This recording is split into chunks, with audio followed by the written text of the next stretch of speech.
Hello मित्र, कैसे हैं आप। मैं उम्मीद करता हूँ आप अच्छे होंगे और लगातार हमारे वीडियो आप देख रहे होंगे।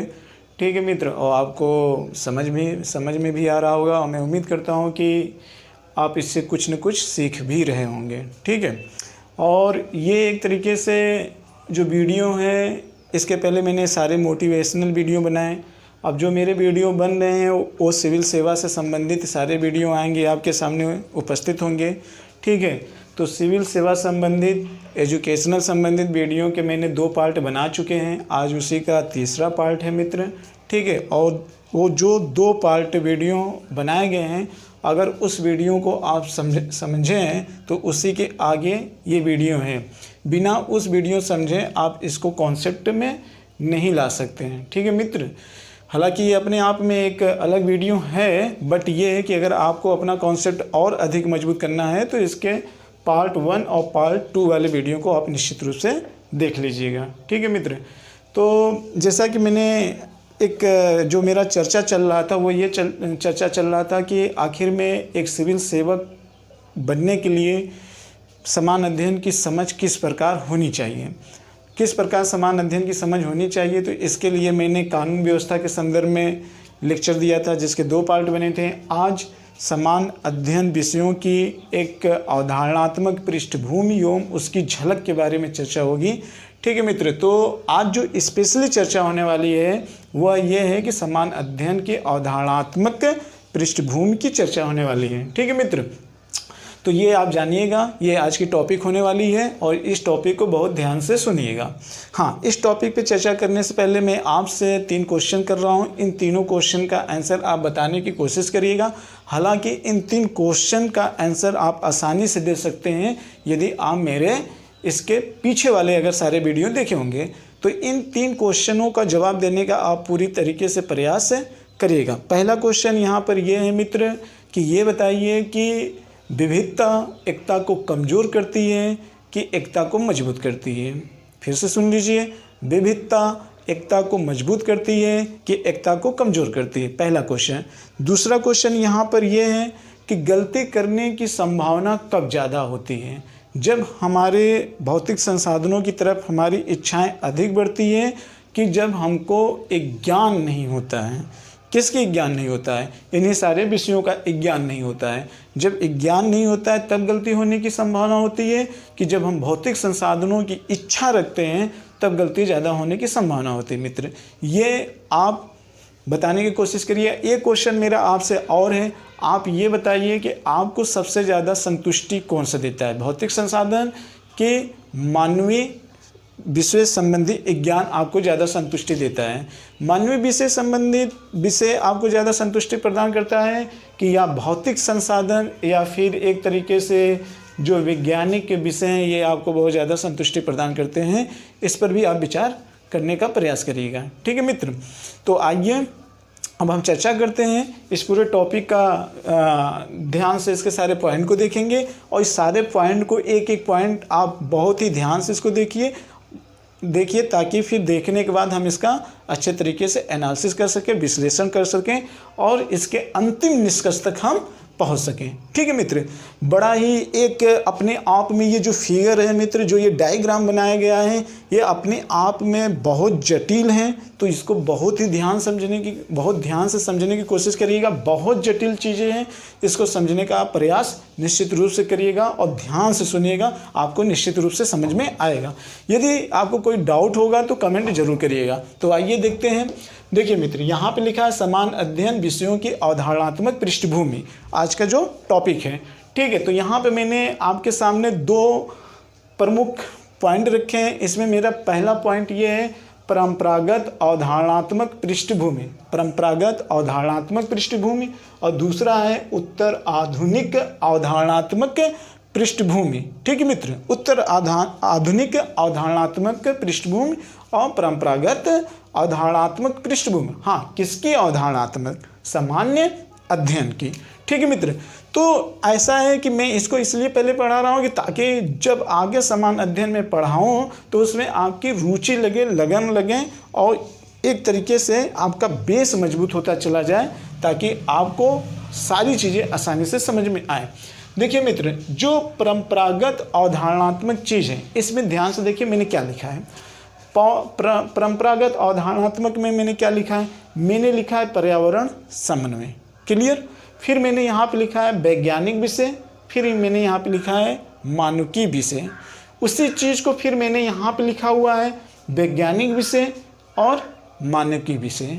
अब आप समझ रहे हैं कि दोनों चीज़ें आप लिखे हैं, उत्तर आधुनिक में और परंपरागत में, दोनों में क्या अंतर है। अंतर है मित्र, क्या अंतर है, इसी अंतर को अच्छे तरीके से हमको समझना है। ठीक है मित्र, देखिए मेरा पहली चीज़ ये है, इस चीज़ को जानने से पहले एक बात और आप ध्यान में रखिए कि अगर आप सिविल सेवक में जाना चाहते हैं तो आपको एक पर्यावरण की समझ होनी चाहिए। जी मित्र, अब आप पर्यावरण, यहाँ किससे पर्यावरण की बात करें, यहाँ पर्यावरण का मतलब ये है कि पूरे टोटल समान अध्ययन के विषय की आपको समझ होनी चाहिए। अगर टोटल आपको समान अध्ययन के विषय की समझ होगी तो पर्यावरण की भी आपको आसानी से समझ में हो जाएगी। क्यों?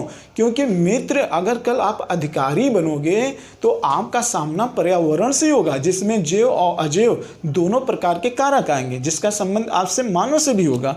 ठीक है मित्र, एक पहलू को ध्यान में आपको नहीं रख के चलना है, आपको पूरे मानवीय समाज को भी ध्यान में रखना है। और मानवीय समाज से जितने भी चीज़ जुड़े होते हैं वो सारे पर्यावरण के ही अंतर्गत आते हैं, प्लस मानव भी रहता है। इसलिए आपको पर्यावरण की समझ होनी चाहिए। तो पर्यावरण की समझ बनाने के लिए मैंने दो प्रकार के विषय लिए हैं, एक वैज्ञानिक विषय लिया गया है, एक मानविक विषय लिया गया है। और इसी वैज्ञानिक विषय और मानविक विषय से संबंधित विषय वस्तु के बारे में हर प्रत्येक नागरिक का भी कर्तव्य है, और खासतौर जो सिविल सेवक बनने जा रहे हैं उनको तो बहुत ज़्यादा इसकी आवश्यक है। क्यों? क्योंकि उनके ऊपर बहुत ज़्यादा लोगों का दायित्व होता है उनके संतुलन बनाने में, उनके विकास में।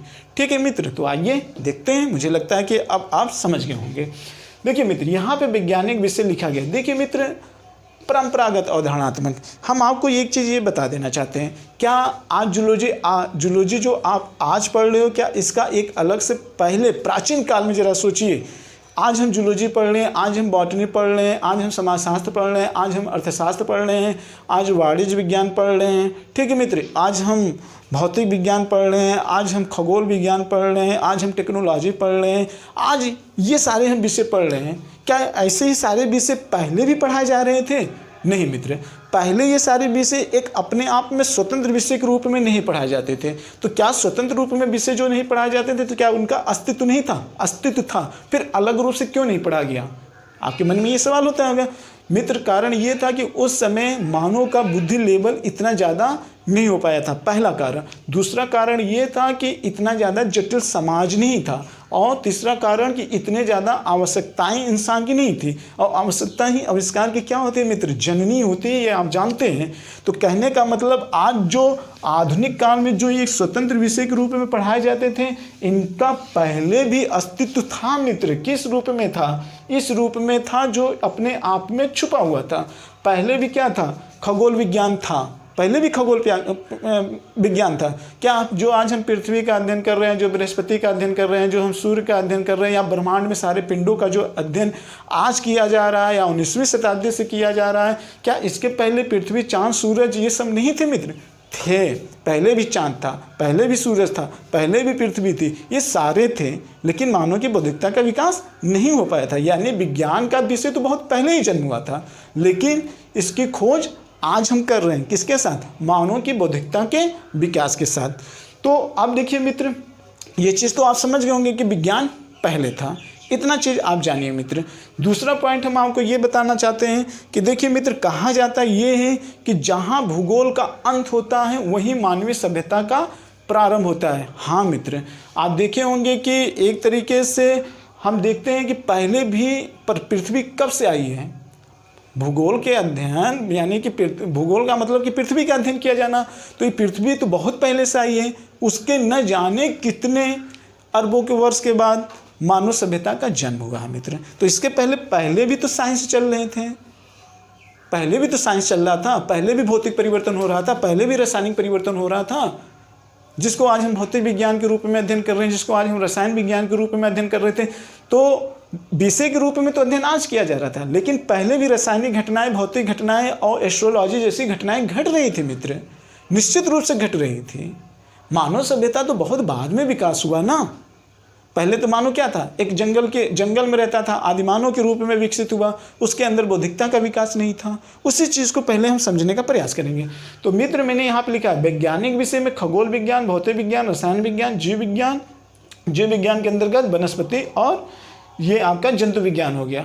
तो यहाँ पर कहने का मतलब ये जो हम मित्र एक श्रेणी क्रम बनाए हैं, जो आपके सामने एक श्रृंखला बनाए हैं कि आखिर में खगोल विज्ञान क्यों पहले रखा गया है।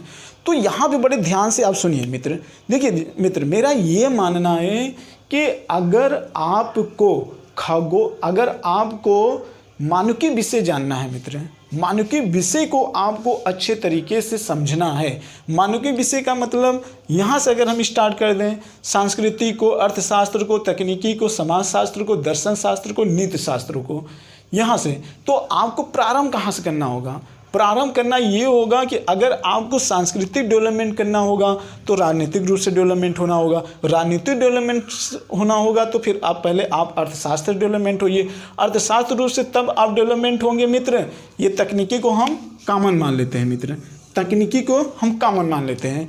तो आपको तकनीकी रूप से डेवलपमेंट होना पड़ेगा। अगर आपको तकनीकी रूप से डेवलपमेंट होना पड़ेगा तो आपको समाज के रूप में डेवलपमेंट होना पड़ेगा। फिर अगर आप समाजशास्त्र से डेवलपमेंट होना पड़ेगा तो आपको दर्शन शास्त्र से डेवलपमेंट होना पड़ेगा। अगर दर्शन शास्त्र में अपने आप को आगे लेकर जाना चाहते हैं तो आपको नीति शास्त्र में डेवलपमेंट होना पड़ेगा।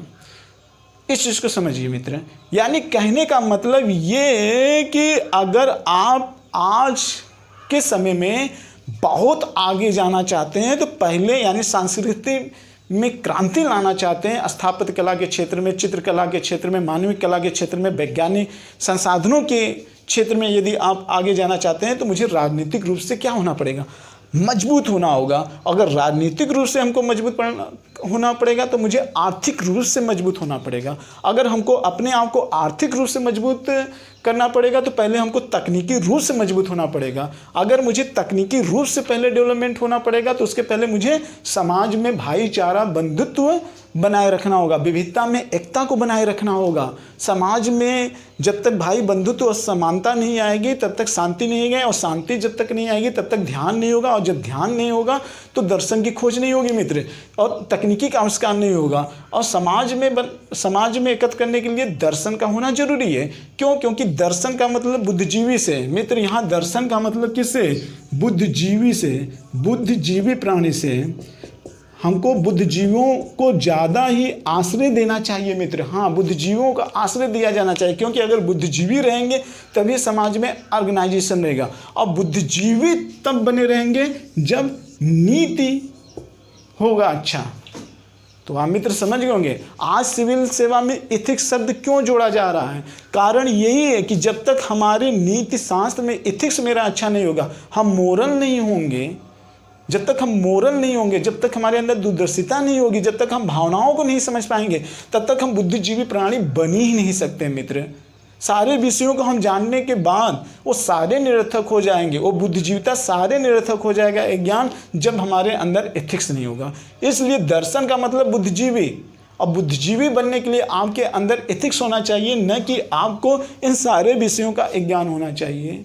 इन सारे विज्ञान की जानकारी होने के बाद भी निरर्थक साबित होगी यदि आपके अंदर एथिक्स नहीं आएगा। इसलिए सिविल सेवा में सबसे ज़्यादा एथिक्स शब्द पर इस समय ज़्यादा बल दिया जा रहा है। क्यों एथिक्स शब्द लाया गया? कारण ये कि हम देख रहे हैं कि हमारे समाज में करप्शन कितने ज़्यादा बढ़ रहे हैं, घूसखोरी हो रही है, कालाबाजारी हो रही है, तमाम प्रकार के भ्रष्टाचार बढ़ रहे हैं। क्यों? कारण यही है कि एथिक्स नहीं है। बुद्धिजीविता है लेकिन मोरलिटी नहीं है मित्र।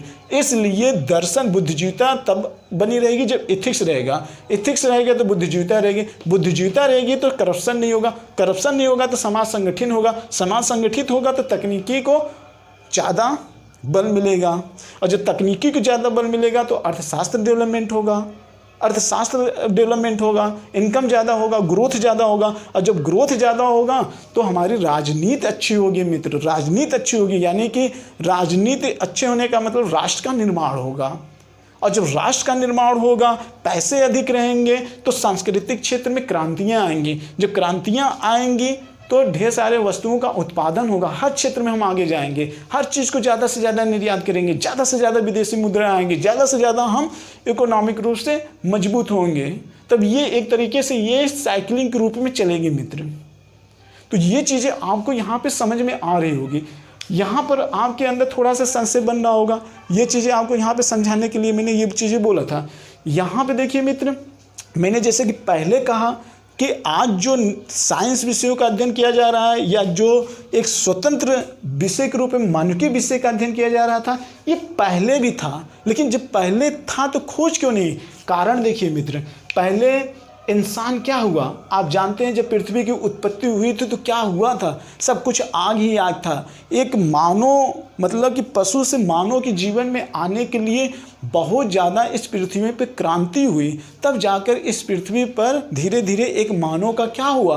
डेवलपमेंट हुआ। और जब मानव डेवलपमेंट हुआ तो मानव कैसा था मित्र? असभ्य मानव था। आप जानते होंगे, आपने फाइलम में पढ़ा होगा, फाइलम में ढेर सारे आपने फाइलम में पढ़ा होगा, एक असभ्य मानव तक, यानी कि मानव इस पृथ्वी पे आने से पहले, यानी कि मानव किस में है? कार्डेटा संघ का है, कार्डेटा के मैमल में ये आता है मित्र। इसके पहले आप प्रोटोजोआ यानी कि एक कोशिकीय जीव पहले इस पृथ्वी पर आए। यहाँ पे लिखा है मित्र, एक कोशिकीय जीव आए। कैसे एक कोशिकीय जीव आए?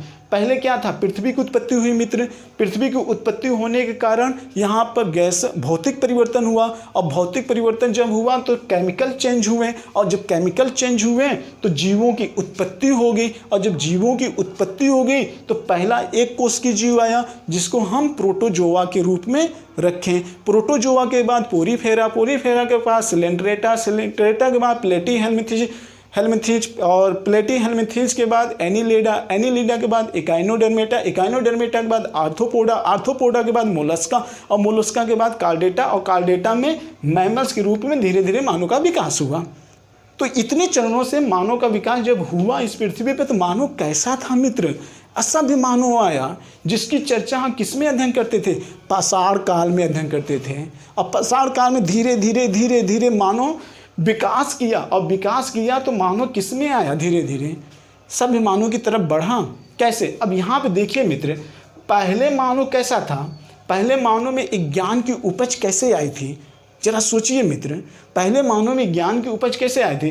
पहले मानव जब धीरे धीरे असभ्य मानव आए तो सबके अपनी आवश्यकताओं की पूर्ति करने के लिए सबसे पास क्या था? उनके पास अभाव था। उनके पास कोई हथियार नहीं थे, बेस्ट हथियार नहीं थे, और उनको एक दूसरे की ज़रूरत थी। और संसाधनों का क्या नाम है? ध्रुवीकरण नहीं था। संसाधनों का ध्रुवीकरण कैसे होता है? संसाधन थे ही नहीं तो ध्रुवीकरण होता क्या? ठीक है मित्र, तो यहाँ पे देखिए उस समय समाज में क्या था? समानता थी मित्र। तो जब समानता होगी तो विचार में एकरूपता होगी, और विविधता का क्या था मित्र? अभाव था। इस समय विविधता का अभाव था। इस समय न तो कोई पंथ था, न कोई उच्च और निम्न था, सब एक ही ग्राउंड के लेवल पर रहने वाले थे। सब मिलजुल कर अपने विचार को रखते थे, और विचार को भी रखते थे। विचारों में एकरूपता पाई जाती थी, लोगों में समानता होती थी। तो ढेर सारे विचार मिले तो धीरे धीरे किसका रोपण हुआ मित्र? एक ज्ञान का रोपण हुआ। किसका रोपण हुआ? एक ज्ञान का रोपण हुआ। अब यहीं से जब ज्ञान का रोपण होता है मित्र, तो ये भारतीय इतिहास में देखेंगे ज्ञान का रोपण जब होता है तो नवपाषाण काल से लेकर आज उत्तर आधुनिकी काल तक मित्र, उत्तर आधुनिकी काल तक आज ज्ञान का ग्रोथ डे बाय डे होता चला जा रहा है, डे बाय डे होता चला जा रहा है। तो आप जरा समझिए मित्र, पहले जो ज्ञान हुआ था वो किस में हुआ था? अभाव में हुआ था। अब यहाँ पर ज्ञान का स्तर धीरे धीरे बढ़ता चला गया, इंसान की बौद्धिकता का स्तर धीरे धीरे बढ़ता चला गया। जब इंसान की बौद्धिकता का स्तर बढ़ते चला गया मित्र, तो धीरे धीरे इंसान क्या करने लगा? ये साइंस जो छुपा हुआ था, इस साइंस की खोज करने लगा, इस साइंस की खोज करने लगा, साइंस की खोज करने लगा, बौद्धिकता का विकास होने लगा। तो दो तरीके से ध्यान रखिएगा, जब ये ज्ञान का बीजारोपण हुआ तो इंसान के बौद्धिकता का विकास हुआ मित्र, और जब बौद्धिकता का विकास हुआ तो ये जो साइंस छुपे हुए थे इन पर उन्होंने रिसर्च करना चालू कर दिया, और धीरे धीरे समाज जब जटिल बना तो ये धीरे धीरे अपने आप में स्वतंत्र विषय का भी अस्तित्व आने लगा था। बात को समझिए, आज आधुनिक काल में स्वतंत्र विषय के अस्तित्व रूप में देख रहे थे, कल ये सारी चीजें एक ही में चल रही थी। आधुनिक भारत तक सारे विषय एक ही में चल रहे थे। पहले आधुनिक भारत में पहले देख लीजिए, क्या पहले आर्थिक व्यवस्था भारत में रहने वाला कोई भी शासक होता था, प्राचीन काल की संस्कृति भारत की देख लीजिए, मध्यकालीन भारत की संस्कृति देख लीजिए, इसके पहले जब यहाँ पे अंग्रेज आए थे, जब यूरोपीय शक्तियाँ नहीं आई थी मित्र, तब उसके पहले भी देख लीजिए, उसके पहले क्या था, उसके पहले तब भी राजा होता था, वो आर्थिक व्यवस्था करता था, वो सामाजिक व्यवस्था करता था, वो राजनीतिक व्यवस्था को करता था। पहले भी क्या नाम है, संचार हुआ करते थे, पहले भी गुप्तचर हुआ करते थे, पहले भी व्यापार हुआ करते थे, लेकिन हुआ तो करता था, लेकिन उनका एक स्पेशली साइंटिफिक तरीके से वर्गीकरण नहीं किया गया था। कारण कि जटिलता नहीं थी, एक कारण। दूसरा कारण, उस समय उतना बौद्धिकता का विकास नहीं हुआ था, लेकिन जैसे जैसे जटिलता भी बढ़ती गई, उसके साथ साथ बौद्धिकता का विकास भी होता चला गया मित्र। तो हुआ क्या, बौद्धिकता का तो विकास होता चला गया मित्र, लेकिन एक चीज़ आपको ध्यान में यहाँ पर रखना है। वो क्या ध्यान पर रखना होगा कि जब इंसान पहली बार ज्ञान का बीजारोपण हुआ था, तो हमारे देश में, यहाँ मित्र ध्यान रखिएगा, हम यहाँ पर अपने ही देश के संदर्भ में बात करेंगे, भारत देश के संदर्भ में, तो उस समय यहाँ पर विविधता नहीं थी, यहाँ पर लेकिन जैसे जैसे बौद्धिकता का विकास होता चला गया मित्र, विविधता इस वाले में उत्तर आधुनिक समाज में आप देख सकते हैं, उत्तर आधुनिक समाज में विविधता अधिक देखने को मिल रही है। समाज में समानता नहीं, असमानता अधिक देखने को मिल रही है। विचारों में एक रूपता नहीं देखने को मिल रही है, विचारों में काफ़ी ज़्यादा अंतर देखने को मिल रहा है। वो भी अंतर देखने को मिल रहा है तो बहुत सारे लोगों के विचार को अस्वीकार कर दिया जा रहा है। विविधताओं को लेकर काफ़ी ज़्यादा आए दिन दंगा और प्रसाद हुआ करते थे। टीवी चैनलों में देख लो, डिबेट में जहाँ देखो वहाँ संप्रदायवाद, पार्टीवाद, क्षेत्रवाद, स्थानीयवाद, तमाम प्रकार के सामाजिक समस्याएं, आर्थिक समस्याएं, राजनीतिक समस्याएं, स्थानीय समस्याएं, ज़्यादातर मित्र बात किस पर होती है? सिर्फ समस्याएं पे बात होती है। आप पूरे न्यूज़ चैनल पर उठा के देख लो मित्र, 75 बातें सिर्फ समस्याएं को लेकर होती हैं। मैं कहता हूँ कि आज के दिन में बौद्धिकता का अगर लेवल आपका ऊंचा हो गया है तो 75 चीज़ें आप विकास के संदर्भ में बात करो ना, विकास के संदर्भ में बात करो। उन बुद्धिजीवों को ऊपर उठा के लेकर आओ, उनका प्रचार और प्रसारण करवाओ। समस्याएं क्यों बढ़ती चली जा रही है? समस्याएं बढ़ने का कारण यही है मित्र कि बौद्धिकता का तो विकास हमने कर लिया, लेकिन एक चीज़, मैंने बौद्धिकता का विकास कर लिया, मैंने साइंटिफिक विषयों पर बहुत आगे बढ़ गए, लेकिन एक चीज़ मैंने पीछे छोड़ दिया, एक चीज़ मैंने पीछे छोड़ दिया मित्र। और वो पीछे क्या चीज़ छूटा, और उसी के पीछे छोड़ने की वजह से आज कई वैश्विक और आंतरिक समस्याएं देखने को मिलती हैं मित्र। वो चीज़ मैंने क्या छोड़ा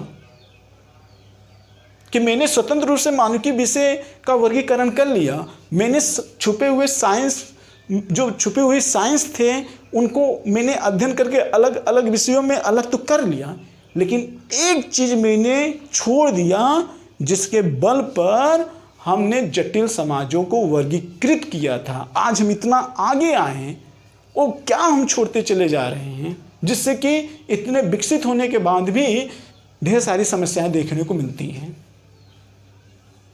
बहुत सारे ऐसे देश हैं जो मानव विकास के सूचकांक के लेवल पे बहुत आगे हैं, लेकिन उनके अंदर मानसिक संतुष्टि नहीं है मित्र, मानसिक संतुष्टि नहीं है। उनके अंदर तनाव का बीज उत्पन्न हो रहा है। तो जो विकास आप करते चले जा रहे हो, अगर उसमें मानसिक संतुष्टि आपको नहीं मिल रही है तो वो पूर्ण रूप से विकास नहीं माना जाएगा। तो मैंने पीछे क्या छोड़ा? जो मैंने पीछे छोड़ा, आज वही सिविल एग्जाम में वही चीज़ें जोड़ी गई हैं। क्यों? क्योंकि उसकी ज़रूरत आज पड़ती हुई दिखाई दे रही है मित्र। और वो क्या है? नीति शास्त्र जोड़ा गया, एथिक्स जोड़ा गया है मित्र। एथिक्स शब्द नया विषय के रूप में लाया गया था। आपसे पहले क्वेश्चन हिस्ट्री, भूगोल और समान अध्ययन, पॉलिटिकल साइंस, राज्य व्यवस्था, करेंट, एग्रीकल्चर, तमाम प्रकार के विषयों से क्वेश्चन पूछे जाते थे, लेकिन एक एथिक्स में मेंस के रूप में क्वेश्चन नहीं लाया गया। क्यों? क्योंकि अगर आप बौद्धिकता के रूप में विकास करते हैं तो आपके अंदर अपनी मोरलिटी होनी चाहिए, जिसमें व्यक्तिगत हित और समाज का हित दोनों हो मित्र। तो मुझे लग रहा है कि हमारी ये बातें आपको काफी हद तक समझ में आ गई होगी, काफी हद तक समझ में आ गई होगी। और देखिए मित्र, मैंने ये कहा ये यहाँ पर परंपरागत अवधारणात्मक में पहले भी पर्यावरण था, लेकिन यहाँ पहले जो बौद्धिकता का विकास हुआ था वो बिना विविधता पे हुआ था, विचारों में एकरूपता थी। और जहाँ पर विविधता नहीं थी, जहाँ विचारों में एकरूपता थी, जहाँ समानता थी, ऐसे स्थिति में जो विज्ञान का बीजारोपण हुआ था, तो ऐसे स्थिति में यहाँ पर एथिक्स जिंदा था, एथिक्स जिंदा था। मित्र, मैं आपको यहाँ पे बता देना चाहता हूँ कि हमारे अंदर नैतिकता, बौद्धिकता के विकास से कहीं ज़्यादा अभाव की स्थिति में नैतिकता आती है। इतिहास इसका गवाह है, इतिहास इसका गवाह है मित्र। हम बौद्धिकता के आधार पर हम बहुत विकसित हो गए, लेकिन जिस समय अभाव की स्थिति में हम उत्पन्न हुए उस समय हमारा एथिक्स जागा है। प्राचीन इतिहास में देख लीजिए, गौतमीपुत्र सतकर्णी के समय जब आक्रमण हुआ था यहाँ पे, तो क्या गौतमीपुत्र सतकर्णी के अंदर एथिक्स नहीं जागा था? क्या अन्य लोगों के अंदर एथिक्स नहीं जागा था? जागा था मित्र। आप जरा सोचिए, जिस समय 1857 की क्रांति हुई थी, तो क्यों हुई थी क्रांति?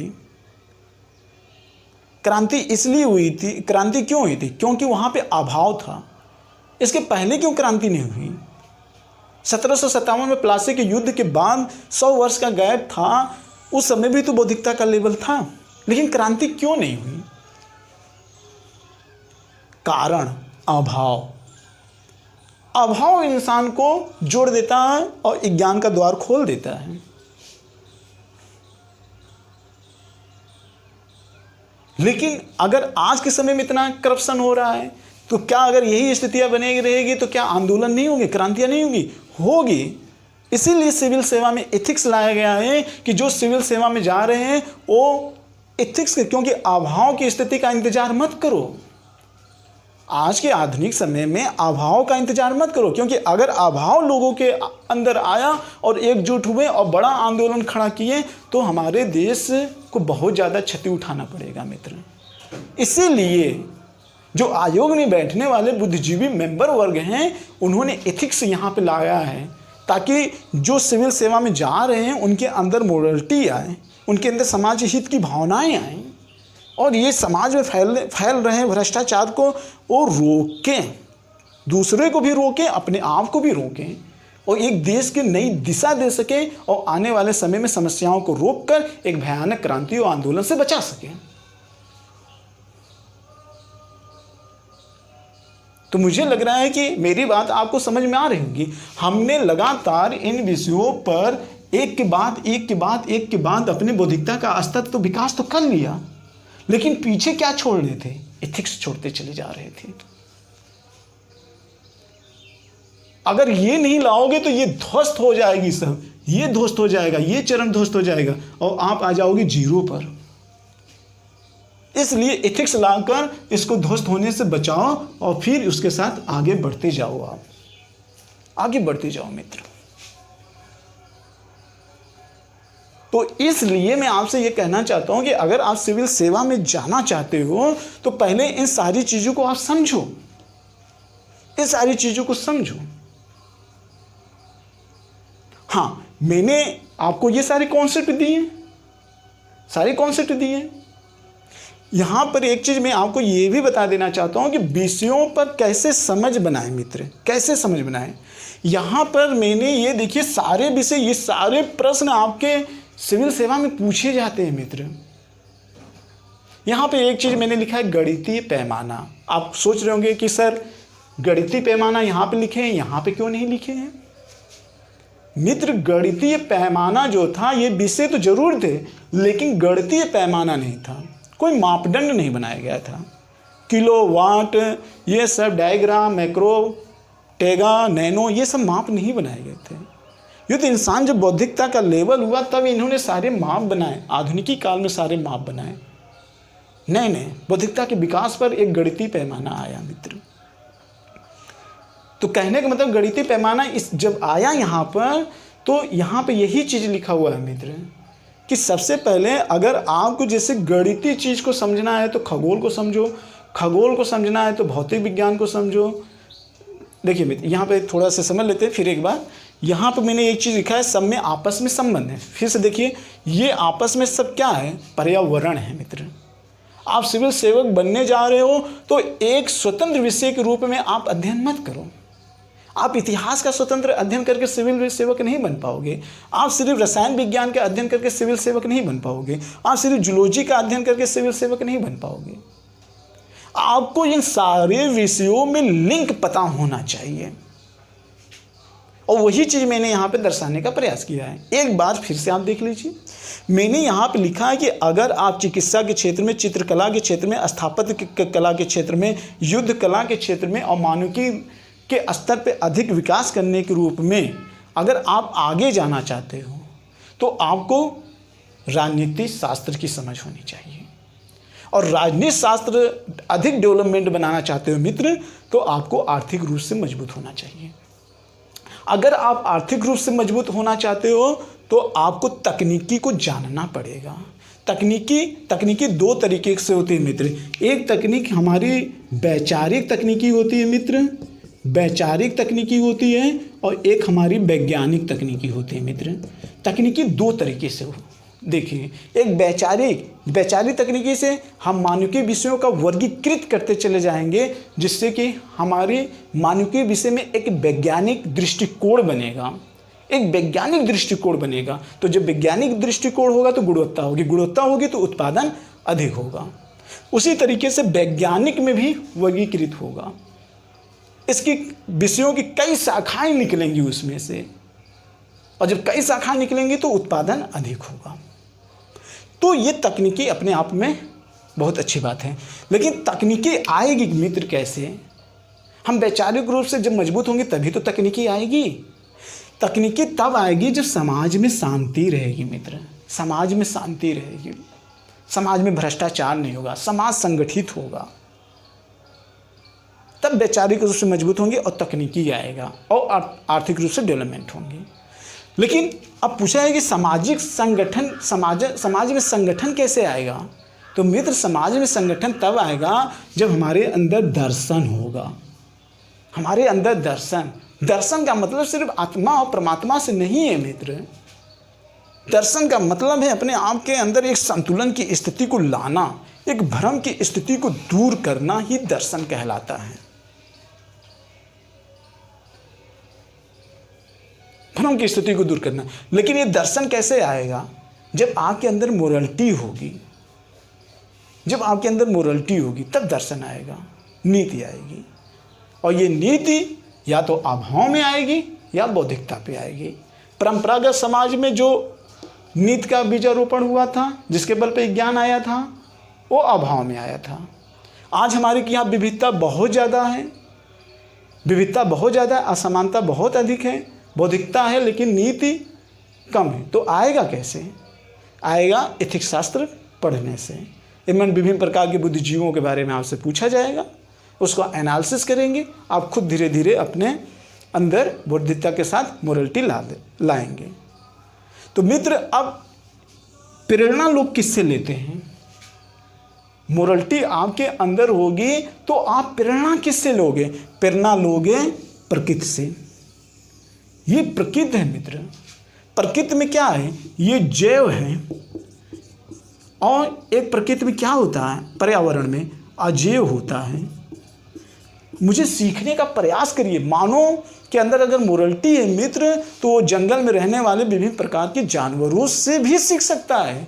हम चींटी से भी सीख सकते हैं, स्थल के सबसे छोटे छोटे जीवाणुओं से, जंतुओं से भी सीखते हैं। हम चींटी से भी सीख सकते हैं, हम हाथी से भी सीख सकते हैं, हम गिरगिट से भी सीख सकते हैं, हम सांप से भी सीख सकते हैं। हम विभिन्न प्रकार के पक्षी एनवायरनमेंट में हम उनसे कुछ न कुछ जरूर सीख सकते हैं।